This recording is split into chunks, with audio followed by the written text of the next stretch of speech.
Fala meus amigos, fala minhas amigas.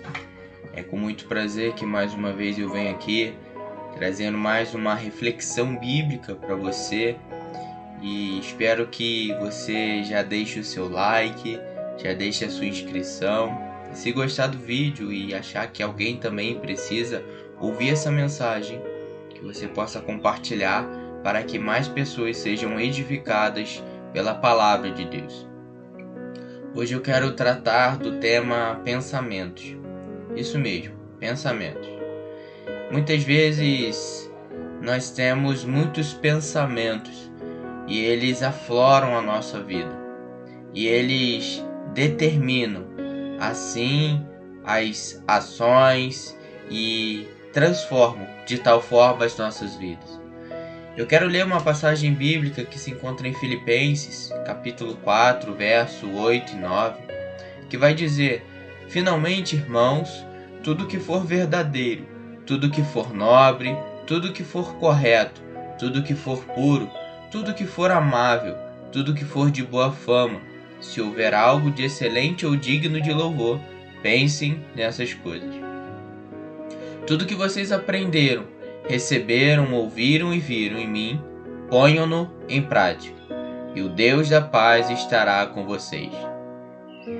E esse verso vem dizendo justamente que os pensamentos eles são capazes de transformar as nossas vidas.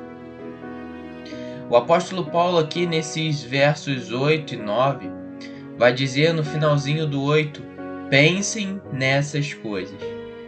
E no 9, ele vai dizer, tudo que vocês aprenderam, receberam, ouviram e viram, ponham-no em prática.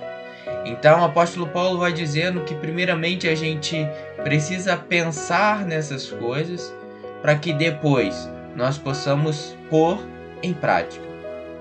E é justamente isso. Os pensamentos que vêm à nossa mente, que vêm ao nosso interior, eles influenciam na nossa vida. Eles influenciam e determinam palavras e ações. A partir do momento em que nós pensamos, aquilo irá de algum modo ou de outro resultar nas nossas ações. Porque de tanto nós pensarmos em tais situações, nós acabaremos vivendo dentro dela. E algo importante ainda que o apóstolo Paulo, em 1 Coríntios capítulo 10, verso 31, apóstolo Paulo vai dizer assim, quer vocês comam, bebam ou façam qualquer outra coisa, façam tudo para a glória de Deus.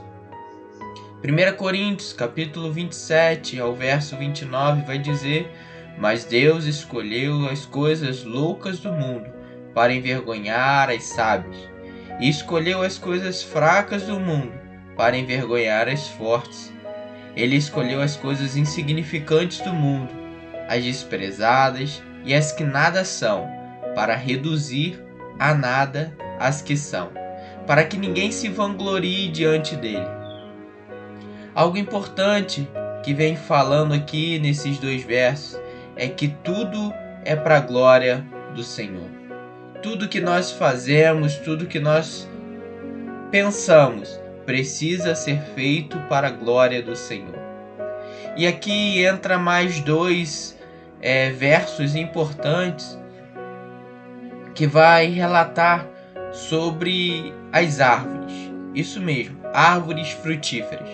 Mateus capítulo 7, verso 19 vai dizer, toda árvore que não produz bons frutos é cortada e lançada ao fogo. Então, nesse primeiro verso vai dizer que toda árvore que não produz bons frutos é cortada. Vamos para o segundo verso? João capítulo 15, verso 2 vai dizer, todo ramo que, estando em mim, não dá fruto, ele corta, e todo que dá fruto, ele poda, para que dê mais frutos ainda. Então aqui nós temos dois versos, um dizendo que aquele que não produz fruto nenhum, ele corta. Quem corta? Jesus. E no segundo verso vai dizer que todo ramo que estando nele, que dá fruto, ele poda. Isso mesmo, ele poda. A poda é um processo de lapidação. Muitas vezes é um momento difícil e às vezes nós podemos até confundir com corte.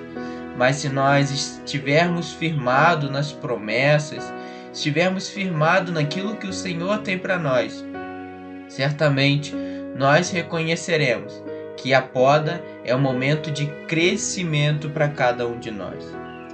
Algo importante, ainda que nós podemos entender que esses 2 versos vêm trazendo, é sobre os frutos. Isso mesmo, mas que frutos são esses? Mateus capítulo 3, verso 8 vai dizer: deem fruto que mostre o arrependimento. Esse é o primeiro fruto que alguém pode mostrar. Fruto de que Jesus transforma, que Jesus poda e que Jesus tem liberdade para transformar as vidas. O arrependimento, ele é a primeira coisa que alguém pode fazer, é o primeiro passo.